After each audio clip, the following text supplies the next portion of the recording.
Querido, boa noite. Boa noite. Paz do Senhor. Você está feliz com Jesus? Amém. Antes de mais nada, agradecer o convite, agradecer o convite do Tuquinho, agradecer a confiança do pastor, da pastora. Falar que é uma honra estar aqui mais uma vez, já estive aqui. A igreja está ficando cada vez mais bonita, né, pastor? O povo está ficando mais bonito, né? Está todo mundo ficando mais bonito. E a gente vai ficando um pouco mais velho, os cabelos vão caindo, os que restam vão embranquecendo. Mas a gente vai glorificando a Deus. Dizer que é uma satisfação enorme estar aqui com vocês, queridos. Algumas coisas não mudam, né? Eu pedi a Deus que me desse graça para poder conseguir chegar até aqui com alguma condição, porque durante o louvor a gente já se desmancha todo, já começa a chorar e já chega aqui no púlpito, no altar, quase que já desfalecido já. Porque a presença de Deus é real, a graça do Senhor está neste lugar e é palpável a olho nu sentir a graça de Deus, o acolhimento do Senhor neste lugar. Estou aqui com a minha família, com a minha esposa, com a minha filha, e a graça do Senhor, ela nos abraça, ela nos contempla nessa noite. As pessoas são amigos, são pessoas próximas, são pessoas que a gente tem um carinho, uma admiração, um respeito muito grande, e a gente se sente muito, muito acolhido quando a gente vem aqui todas as vezes. Não fica tímido, não. A gente está entre amigos, né? E você sabia que eu descobri recentemente que a palavra aleluia, ela significa, talvez os ministros de louvor já saibam disso, mas é uma tradução diferente, eu gostei, que ela fala que é uma explosão de luz em meio às trevas. Então todas as vezes que você abre a sua boca e fala aleluia, é como se houvesse no mundo espiritual uma explosão de luz em meio às trevas. Vou falar de novo, talvez você não tenha entendido. Todas as vezes que você alcança no mundo espiritual, porque tudo que acontece na nossa vida, primeiro ocorre no mundo espiritual. As coisas boas, as coisas ruins, aquilo que a gente conquista, aquilo que a gente perde, primeiro elas acontecem no mundo espiritual. E quando a gente declara com a nossa boca aleluia, a gente está dizendo que haja uma explosão de luz em meio às trevas. Então não importa, querido, se você chegou aqui meio cansado, meio movido por eleições, com aquela chuva que te prende na cama. Quando você declara aleluia, a gente está dizendo no mundo espiritual que está liberando uma palavra no mundo espiritual para que haja luz no meio das trevas. Nosso objetivo aqui nada mais é do que adorar, do que servir a Deus, do que fazer o nome do Senhor grande, que Ele apareça, que a gente diminua, e falar um pouco de relacionamento, né, de amizades. E a gente gostaria muito de compartilhar algumas coisas que a gente tem aprendido durante esse curto período de tempo aí que a gente vem na caminhada ministerial. Para mim, eu fico bem à vontade de falar sobre amizade, porque eu me lembro, e eu passei uma tarde, um dia muito gostoso com Deus, porque a gente vai no início da nossa caminhada. Para quem não sabe, eu fui líder de jovens durante muitos anos. Eu liderei alguns dos jovens que caminhavam com a gente aqui no bairro São Francisco, no Universitário. E eu tinha 20 anos quando eu fui direcionado pelo meu pastor para poder liderar a juventude. E eu me lembrei desse tempo que eu fui direcionado, e eu lembrei que quando eu fui direcionado para a liderança dos jovens, eu tinha muito pouco a oferecer. Eu tinha apenas 20 anos de idade, eu tinha pouca experiência de vida, pouco amadurecimento de vida, conhecia muito pouco de Bíblia, mal sabia que começava em Gênesis e terminava em Apocalipse. E eu comecei a buscar algumas respostas em Deus. Como que eu vou liderar esses jovens? Como que eu vou conduzir esses meninos? Num mundo tão difícil, que a gente tem uma concorrência enorme de rede social, de más companhias. E a gente começou a buscar algumas respostas em Deus. E o Renato vai lembrar, a Gabriela, que é minha esposa, vai lembrar também. Uma das palavras que eu recebi, que eu lembro que foi a primeira vez que eu ouvi e que eu tinha certeza que era a voz de Deus falando comigo. Deus falou comigo assim: vamos ser amigos? Foi a primeira coisa que Deus falou comigo, querido. Então, quando eu busquei as respostas em Deus para poder conduzir uma juventude, foi essa resposta que eu ouvi, na linguagem simples de Deus, na linguagem que eu pude entender. E Ele falou claro e simples comigo: vamos ser amigos? E assim a gente foi dando prosseguimento ao nosso ministério, à nossa caminhada, foi construindo todo um trabalho. E eu nunca cheguei para alguém para poder conversar durante essa jornada apresentando o meu diploma de teologia. Eu nunca cheguei para apresentar a minha posição social, aquilo que eu representava, aquilo que eu sou, nada. Eu sempre cheguei com aquilo que Deus plantou no meu coração. Vamos ser amigos? Eu sempre construí as coisas com a ajuda de Deus, com a graça de Deus, com a ajuda de uma equipe. O Renato está aqui, me pastoreou, depois a gente trabalhou junto. E a gente sempre construiu boas amizades, bons relacionamentos. A gente foi se desenvolvendo, pastor, no ministério, no evangelho, construindo relacionamentos. A gente foi deixando Deus trabalhar naquilo que precisava em nós, através dos nossos bons relacionamentos. A gente foi deixando Deus fazer, deixando Deus nos ensinar através de boas amizades, de boas companhias. E aí a gente descobriu que o evangelho não se trata de um sermão, não é de apenas uma mensagem. As mensagens são muito boas, elas nos trazem edificação, conhecimento, estrutura, um alimento sólido. Mas o que de fato nos consolida no evangelho são os nossos bons relacionamentos. E esse bom relacionamento, ele começa a partir de um bom relacionamento com Deus. A gente pode usar diversos exemplos de amizades na Bíblia. Davi e Jonatas, o próprio Abraão, que foi chamado amigo de Deus, e tantos outros personagens bíblicos que são utilizados para dar essa ênfase, essa referência de amizade. Mas o relacionamento principal, onde começa a gente construir pontes, onde a gente começa a construir o evangelho dentro da gente, é o relacionamento nosso com Deus. E aí a gente foi descobrindo algumas coisas, sendo aperfeiçoado por Deus, e a gente foi descobrindo que ninguém é amigo sozinho. Ninguém se relaciona com si mesmo. A gente sempre se relaciona com outra pessoa. E a amizade, assim como qualquer outra relação, qualquer outro relacionamento, ela é uma via de mão dupla.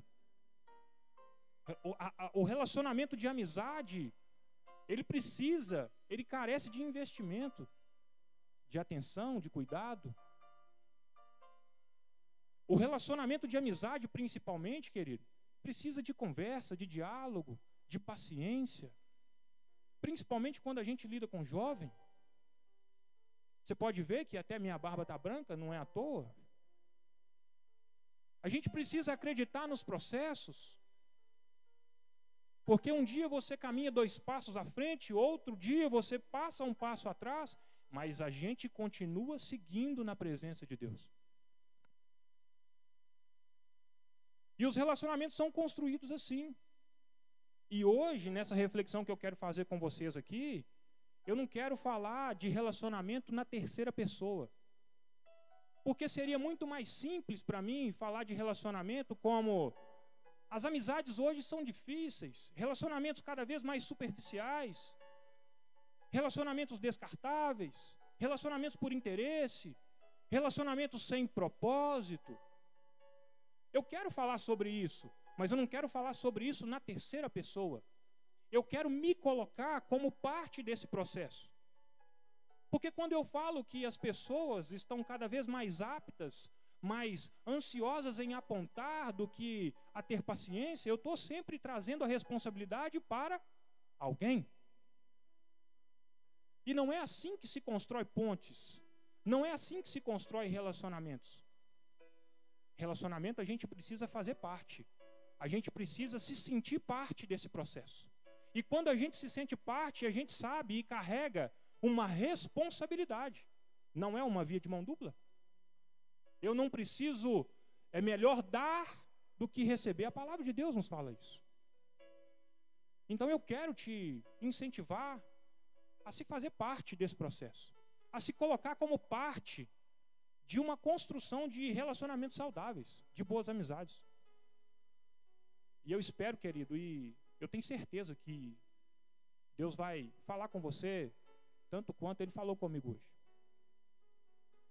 Eu tenho certeza disso. Pode ficar tranquilo que no momento certo, a palavra de Deus, ela é como água. Ela vai ocupando espaços à medida que a gente vai abrindo portas dentro do nosso coração. Ela vai correndo, o rio de Deus vai correndo, e eu vou falando mansinho, e a graça de Deus vai permeando o lugar, vai enchendo. Quando você perceber, você está nos braços de Jesus. Mais do que nós já estamos. E quanto mais eu tenho certeza da graça de Deus, mais eu falo manso. Para que todos saibam e vejam e considerem que não é a minha mão, que é a mão de Deus. Quanto mais eu desaparecer, querido, melhor para mim. Deus vai te pegar. Você está olhando para mim com essa cara séria aí, mas Deus vai te pegar. Daqui a pouco vai ter todo mundo chorando. Glória a Deus. Aleluia. Querido, abra sua Bíblia comigo. Nós vamos ler 2 textos. Tá? Um a gente vai ler agora. E depois a gente vai ler no final um outro texto. Para a gente finalizar. A gente vai começar por Gênesis capítulo de número 3. Gênesis capítulo de número 3.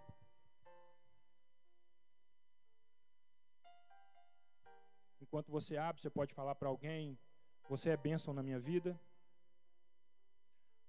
Muito obrigado pela sua amizade.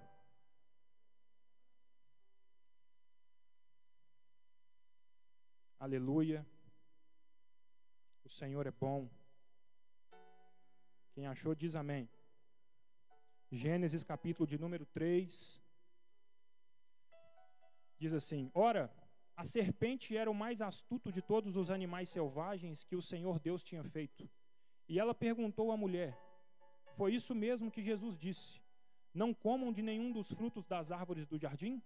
Respondeu a mulher à serpente: podemos comer do fruto das árvores do jardim. Mas Deus disse: não comam do fruto da árvore que está no meio do jardim, nem toquem nele, do contrário vocês morrerão. Disse a serpente à mulher: certamente não morrerão. Deus sabe que no dia que dele comerem, seus olhos se abrirão e vocês, como Deus, serão conhecedores do bem e do mal. Quando a mulher viu que a árvore parecia agradável ao paladar, atraente aos olhos e, além disso, desejável para dela se obter discernimento, tomou do seu fruto, comeu e deu ao seu marido, que comeu também. Os olhos dos dois se abriram e perceberam que estavam nus. Então juntaram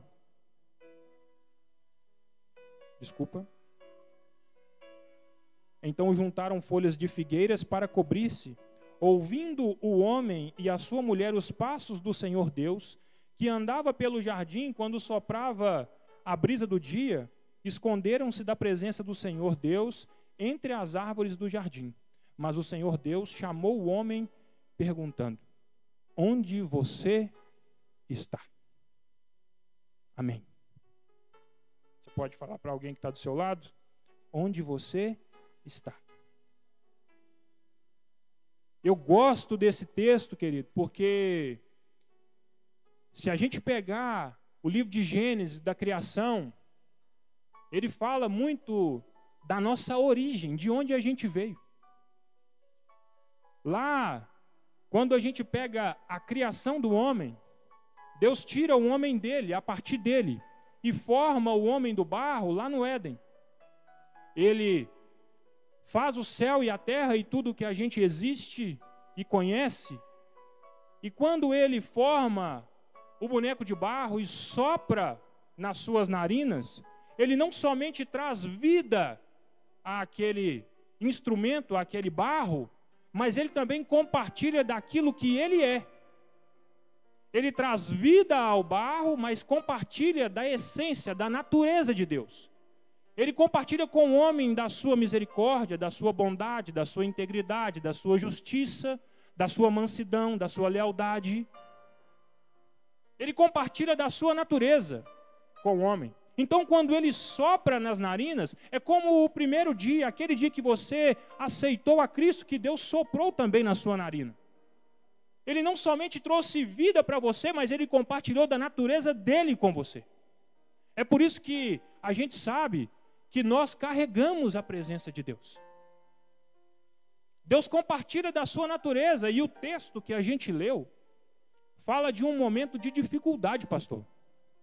Porque a partir da criação do homem, o que passa a existir é um relacionamento entre o homem, Adão, e Deus.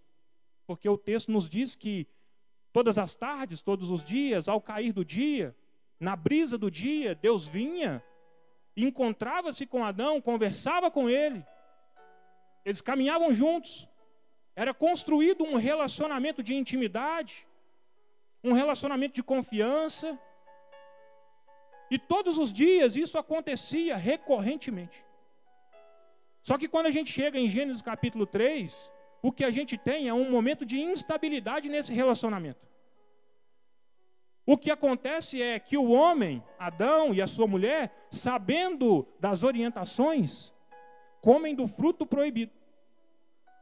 E eles passam a enxergar coisas que não deveriam, porque estavam fora do padrão estabelecido por Deus. E quando, na verdade, a gente vê a pergunta, onde você está? O que eu encontro no texto e no contexto dessa história, nada mais é do que uma pergunta que se assemelha a isso. Adão, o que você está se tornando? Porque até ontem, você só olhava para mim. Até ontem, você se relacionava comigo e não tinha medo de nada. Adão, por que você tirou os seus olhos de mim? Adão, eu não sou mais suficiente para você, Adão. Quando a gente encontra essa pergunta, onde você está? Deus, na verdade, está nos perguntando também. Porque eu me coloco na posição de Adão. A partir do nosso relacionamento, porque eu sou amigo de Deus. Eu encontro com Deus todos os dias. Eu converso com Ele, pastor. A gente caminha junto, eu ouço a sua voz. Ele fala comigo, ouve as minhas lamentações.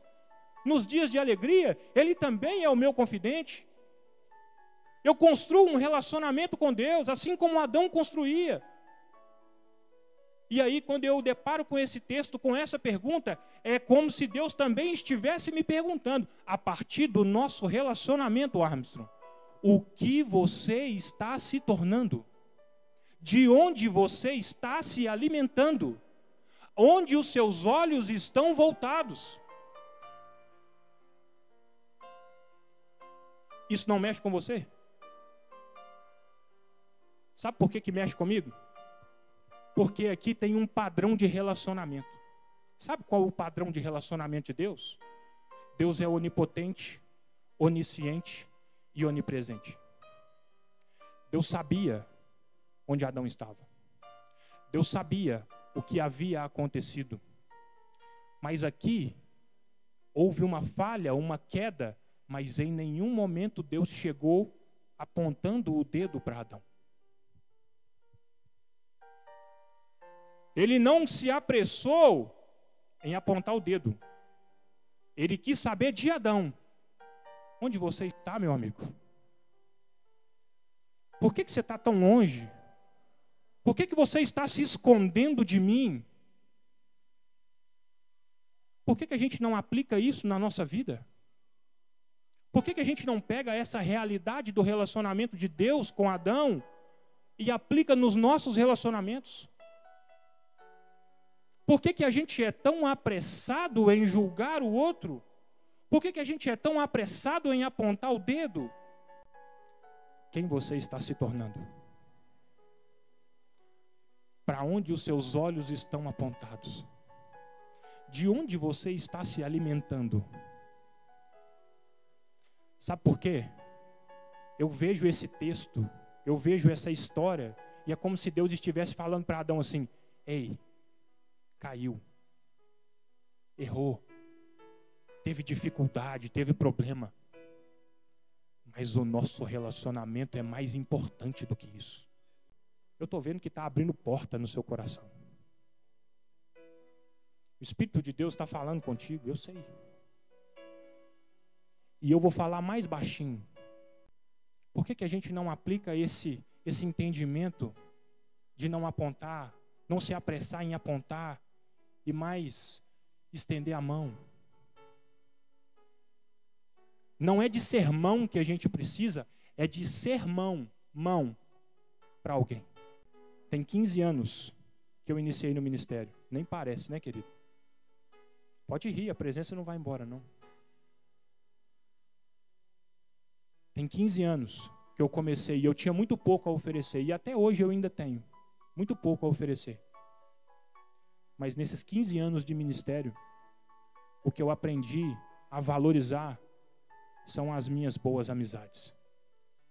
Os meus bons relacionamentos. O relacionamento saudável. É tirar o dedo e ser mão. É ter empatia. É ter misericórdia. Talvez você já saiba disso, mas misericórdia é misérios, né? De miséria, cárdia, de coração. Sabe o que significa ter misericórdia? É colocar o coração na miséria do outro. O que a gente está precisando, querido, é de ter essa empatia. É de falar com alguém que está com dificuldade, que às vezes até errou com a gente. E a gente falar assim: vamos superar isso? Vamos passar por cima disso? Nossa amizade vale mais, cara. Não vou me alongar aqui porque eu quero chegar num determinado ponto. E quando a gente pega o versículo 6, se você fizer a leitura novamente, tinha um aspecto da tentação do fruto.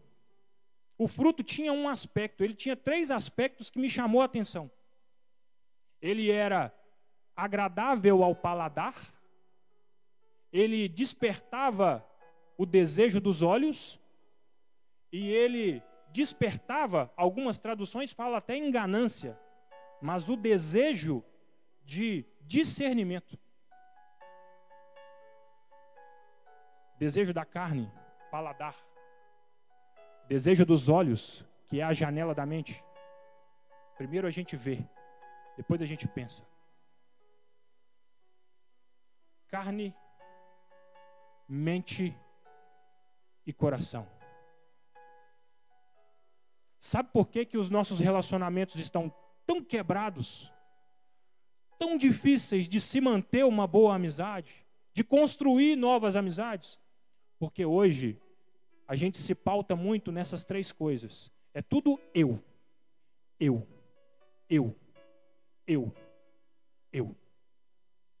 Desejo da carne, desejo da mente, ganância ou vaidade do coração. E aí, sabe o que tem acontecido? A gente tem cada dia mais relacionamentos que estão desse jeito aqui, ó, o resultado. Relacionamentos descartáveis. É a primeira coisa que eu quero falar. Relacionamentos descartáveis. Graças a Deus, tem muito tempo ainda. Relacionamentos descartáveis. A gente, quando pensa só em nós, a gente perde, querido, o senso de valor. Como assim?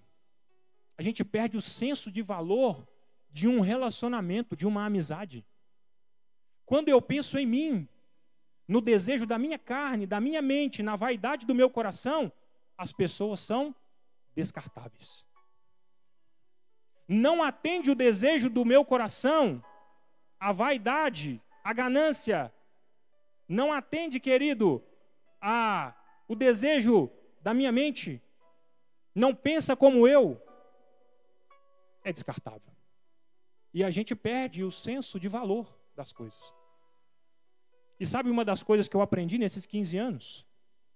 É que o evangelho, ele não é feito de coisas. O evangelho é de pessoas. Não se faz evangelho, não se manifesta Cristo em coisas. Se manifesta Cristo em pessoas. O evangelho é feito de gente. A gente não pode sair por aí descartando todo mundo, querido. Não pensa como eu, coloca outro no lugar. Não podemos. Relacionamentos, querido, superficiais. Outra coisa que eu queria conversar com você. É difícil hoje a gente ter intimidade com alguém porque na primeira dificuldade, assim como Adão teve com Cristo, com Deus, vem o dedo apontado. Adão não foi exposto por Deus.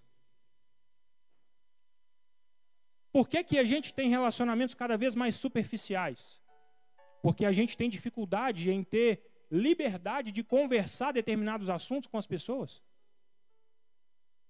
Eu não sei até que ponto eu posso abrir a minha intimidade para essa pessoa. Porque quando surgirem os dias ruins, e certamente eles virão, vai me apontar, vai me expor. E nisso aí a gente cria relacionamentos de rede social. É meu amigo. Toda foto que eu posto, dá um like. Olha o monte de amigos que eu tenho. 1000 likes na minha foto. Tem gente que dá like na minha foto que passa aqui, querido, ó, que nem bom dia, boa tarde, boa noite fala comigo. Me conhece da rede social. Relacionamentos rasos. E a gente tem dificuldade de compartilhar isso. É por isso que a gente precisa ser o quê? Parte do processo. A gente precisa construir amizades juntos. Relacionamentos, querido, e esse é o terceiro ponto. Relacionamentos de interesse. O que eu ganho com a sua amizade? Que benefício que eu tenho com a sua amizade? É troca? Relacionamentos, querido, que eu vou ser muito sincero com você. Relacionamentos que a gente às vezes até deseja que você seja próspero, que você passe na faculdade, que o seu ministério se desenvolva, que você tenha um casamento alegre, feliz, pleno, que profissionalmente você se desenvolva, desde que você esteja aqui, ó. E eu aqui, ó. Eu até desejo que você caminhe, mas que caminhe debaixo da minha mão. Controle emocional, dependência emocional. Deixa eu te falar uma coisa. Nós fomos criados para sermos livres. É só assim que a gente tem condições de olhar para alguém e se relacionar com essa pessoa de uma maneira íntegra, inteiro, sem cobrar. Porque tem algumas coisas, pastor, que a gente não cobra. Lealdade não se cobra, amizade não se cobra, honestidade não se cobra, isso deveria ser feito um download, né, em todos nós, para que todo mundo viesse assim. São coisas que a gente não cobra. E a gente não pode se relacionar dessa maneira, por interesse. O que eu ganho com a sua amizade? E aí eu quero entrar num ponto de relacionamentos sem propósito. Relacionamentos que não têm história. Relacionamentos que não têm histórias que valem a pena ser contadas. Porque relacionamento de amizade, para você sair na noite, beber, fazer coisa errada, isso a gente tem e muito. Relacionamento para te incentivar a ter um desvio de caráter, tem muito. Eu estou falando de relacionamentos com propósito. Que tem histórias que valem a pena ser contadas.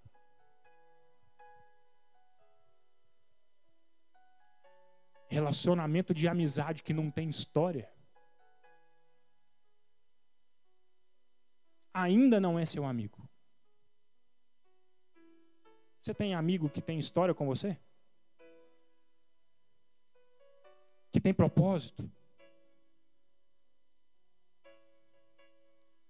Você já foi pregar num culto evangelístico em Uberaba? Que o microfone falhava? Que não tinha ninguém nas ruas te ouvindo? E você pregava com amor, com graça? E quando você achava que, beleza, vamos fechar, vamos terminar,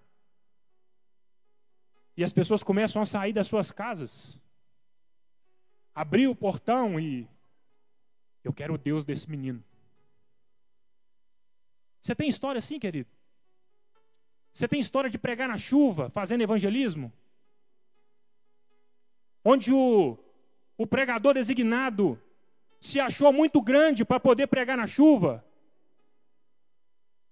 em cima de uma carreta. E com 10 minutos, querido, a graça de Deus já tinha tomado o lugar e todo mundo estava cheio de barro. Cheio de barro e cheio de Deus. Você tem história assim?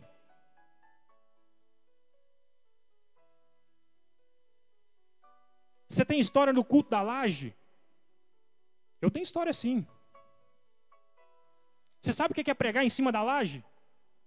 Sentado no tijolo, irmão. Porque não podia tirar as cadeiras de dentro do templo. Você tem história assim? E fazia frio e a gente se agrupava assim e sentava todo mundo pertinho um do outro. Pregando em cima da laje, irmão. 40, 50 jovens. Nos melhores dias até 80. Te ouvindo falar do evangelho. Cheio de frio. Sentado no tijolo, em cima da laje. Mas o coração cheio de Deus. Você tem história assim? Ontem eu estava conversando com um casal de amigos. E a gente falava dos desafios, né, do evangelho, que hoje tudo que a gente vai propor, que a gente vai fazer, carece de muita complexidade nas coisas. De muita energia, de muita preparação, de muito investimento de tempo, de dinheiro. Vai estar cheio? Se for estar cheio, eu vou. Se for estar vazio, eu não vou. E a gente estava lembrando, querido, do tempo que a gente fazia uma garrafa de café, se reunia na igreja ou na casa de alguém para comer creme cracker. Tinha uma garrafa de café e um pacote de biscoito creme cracker. Mas o coração ardia de Deus. De reunir um monte, querido. Num frio danado, você tem que emprestar blusa para outras pessoas. Porque nem blusa de frio os meninos que andavam com a gente tinham para vestir. Você sabe o que é isso? Sabe o que nós estamos precisando voltar? Nós estamos precisando voltar para a garrafa de café e para o biscoito creme crack. Eu estou com saudade, sabe de quê, Tuqui? É do biscoito creme crack. É nesse evangelho que eu acredito. Eu não saí de casa, irmão, para você pular. Eu não saí de casa para você balançar a sua mãozinha. Eu saí de casa para te fazer lembrar do evangelho que vale a pena viver. Do evangelho que não trata de coisas, mas que trata de pessoas. Um evangelho de toque, um evangelho de relacionamento, de intimidade. Desse evangelho. Foi para esse evangelho que eu fui chamado a pregar. É nesse evangelho que eu acredito. Do evangelho do creme cracker. Da garrafa de café. De sentar no tijolo. Simplicidade. E não perde não, querido. Pode ficar tranquilo. Sabe por quê? Porque outro dia eu tive a honra de celebrar o casamento de um desses meninos. Muitos outros estão aí, ó, fazendo faculdade, já desempenhando na sua carreira profissional. E a gente continua lembrando do biscoito creme cracker e do culto na laje. Porque todo mundo sabe que foi o biscoito e a laje e o tijolo que nos fizeram chegar até aqui. Relacionamentos saudáveis. Eu te falei que Deus ia pegar você. Tá gostoso, não tá?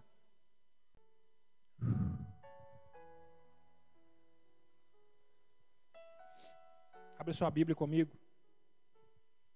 Eu quero caminhar para o final. Atos, capítulo de número 9.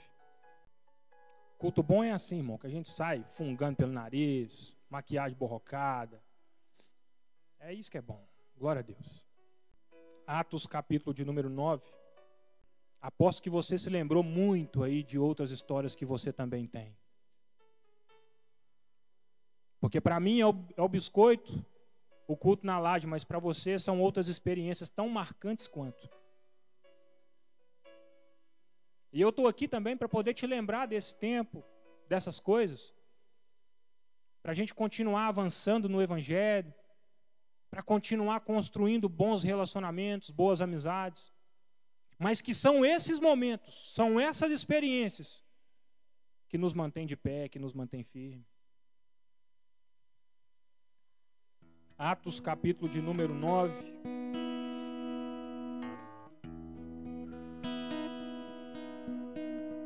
Eu vou ler tudo para você entender a história e a gente chegar lá no final muito ciente do que aconteceu na vida de Paulo. Versículo 1. Enquanto isso, Saulo ainda respirava ameaças de morte contra os discípulos do Senhor. Dirigindo-se ao sumo sacerdote, pediu-lhe cartas para as sinagogas de Damasco, de maneira que, caso encontrasse ali homens ou mulheres que pertencessem ao caminho, pudesse levá-los presos para Jerusalém. Em sua viagem, quando se aproximava de Damasco, de repente brilhou ao seu redor uma luz vinda do céu. Ele caiu por terra e ouviu uma voz que dizia: Saulo, Saulo, por que me persegue? Saulo perguntou: Quem és tu, Senhor? E ele respondeu: Eu sou Jesus, a quem você persegue. Levante-se e entre na cidade. Alguém dirá o que você deve fazer. Os homens que viajavam com Saulo pararam emudecidos, ouviam a voz, mas não viam ninguém. Saulo levantou-se do chão e, abrindo os olhos, não conseguia ver nada, e os homens o levaram pela mão até Damasco. Em Damasco havia um discípulo chamado Ananias. O Senhor chamou numa visão: Ananias. Eis-me aqui, Senhor, respondeu ele. O Senhor lhe disse: vai à casa de Judas, na rua chamada direita, e pergunte por um homem de Tarso, chamado Saulo. Ele está orando. Numa visão, viu um homem chamado Ananias chegar e impor-lhe as mãos para que voltasse a ver.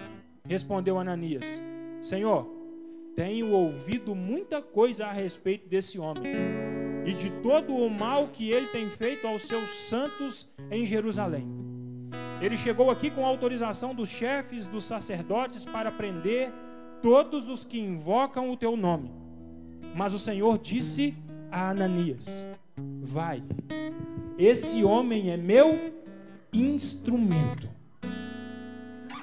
Vai, esse homem é meu instrumento, escolhido para levar o meu nome perante os gentios e os seus reis e perante o povo de Israel.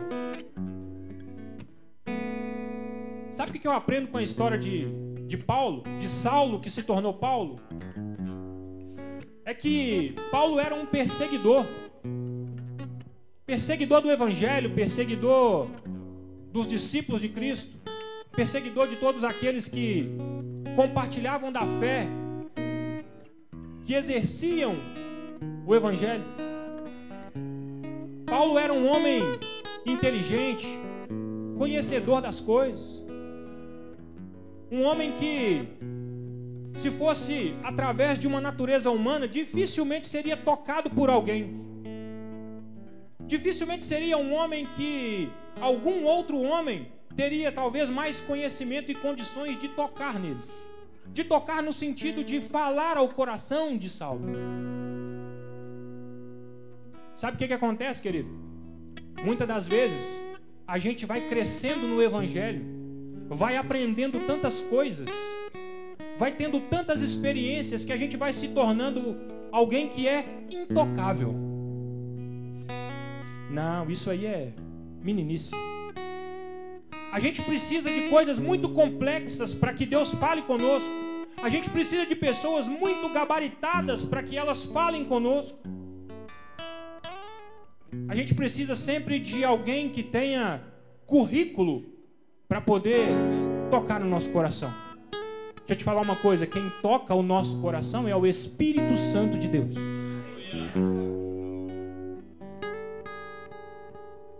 E a gente precisa estar disponível para ser tocado por Deus. A gente não pode, querido, criar barreiras, criar obstáculos, dificuldades para que Deus trabalhe na nossa vida. Senão a gente vai se tornando alguém muito inteligente e pouco tocado por Deus. E aí eu volto ao que a gente falou logo atrás. O que nos consolida no Evangelho são as experiências simples. Não seja alguém intocável. O Evangelho, ele é feito de toque. Lá na criação do homem, tudo que Deus criou, ele criou pela sua palavra. Mas quando ele foi fazer o homem, quando ele foi formar o homem, ele deu uma diretriz. Ele falou assim: façamos nós. É com a mão, é com a minha mão. Eu faço, eu toco, eu dou vida, eu compartilho da minha natureza. Eu me relaciono com o homem não é só pela palavra, mas é pelo toque. E a gente se torna pessoas cada vez mais intocáveis, pela sabedoria que a gente tem, pelo cargo que a gente ocupa, pelo tempo de ministério que a gente tem, e não deixa Deus trabalhar e tocar na nossa vida. Eu quero te convidar a se permitir ser tocado por Deus. Você está disponível? Você tem coragem? Fica sobre os seus pés.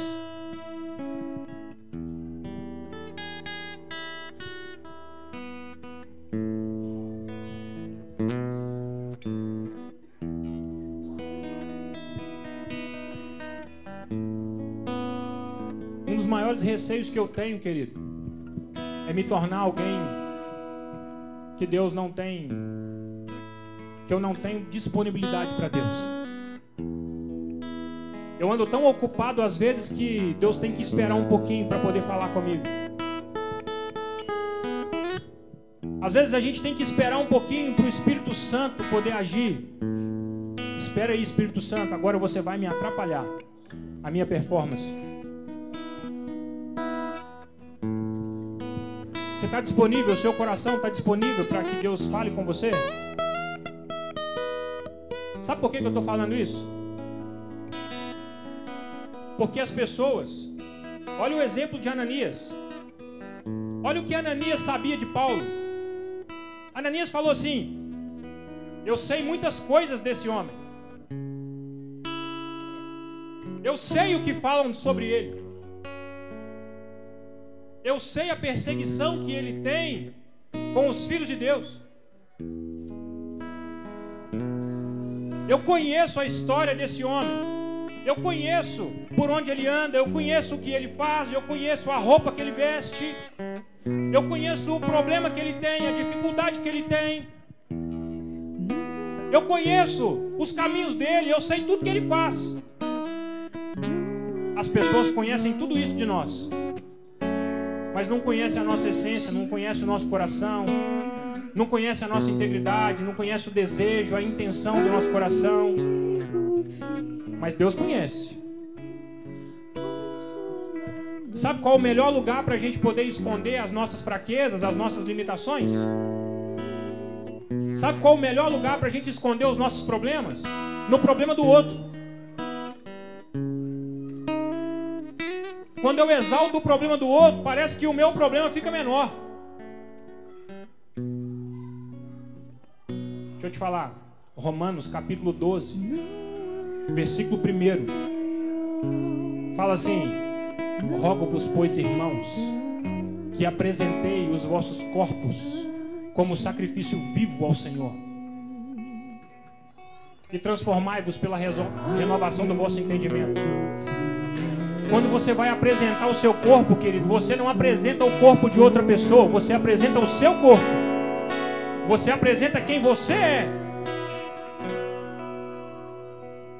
Você não pode ser alguém intocável. Você precisa permitir que Deus trabalhe em você.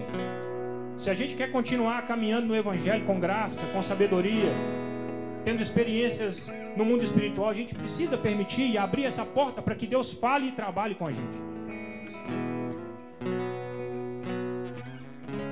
Você está disponível? Deixa eu te falar uma coisa. Todo mundo conhece o seu defeito, o seu problema, a sua fraqueza. Mas eu vim trazer uma mensagem para você nessa noite. Ananias, para mim, Saulo é meu instrumento. Ananias, para mim, Saulo é uma bênção. Talvez as pessoas conhecem o seu problema, a sua dificuldade, mas Deus está falando assim: ei, você para mim é meu instrumento. Você para mim é bênção. Eu tenho dificuldade, eu tenho limitações, eu tenho problemas, mas ei, vou te falar uma coisa de novo. Deus está te mandando um recado, está te falando uma coisa aqui muito importante. Você para mim é instrumento. Você para mim é bênção. Você para mim é motivo de alegria. Feche seus olhos aí, deixa Deus falar com você.